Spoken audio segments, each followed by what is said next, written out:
Welcome. Good morning. It's an honor to open the first National Remittances Stakeholder Network meeting under Prime Central Asia program here in Uzbekistan.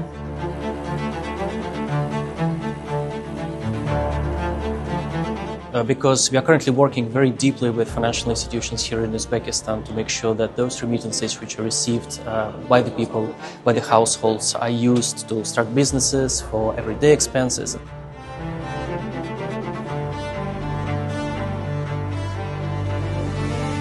Aynan moliya ommaboplik rivojlantirishga va boshqa darajaga olib chiqishga yordam beradigan proyekt hisoblanadi.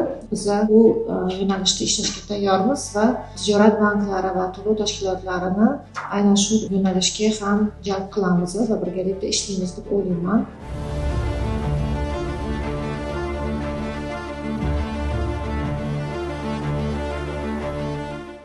Davra sifatida o'sha o'zini o'zi band qilgan rasmiy daromadiga ega bo'lmagan migrantlarni pul o'tkazmalari orqali kelib tushadigan pul oqimlari orqali skoring o'tkazib, ularga kreditlar ajratish masalalarini ko'rib chiqildi.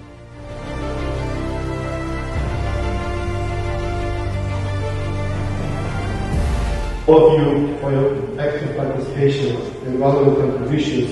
I wish you continued success and fruitful cooperation for the benefit of the financial system. Thank you very much.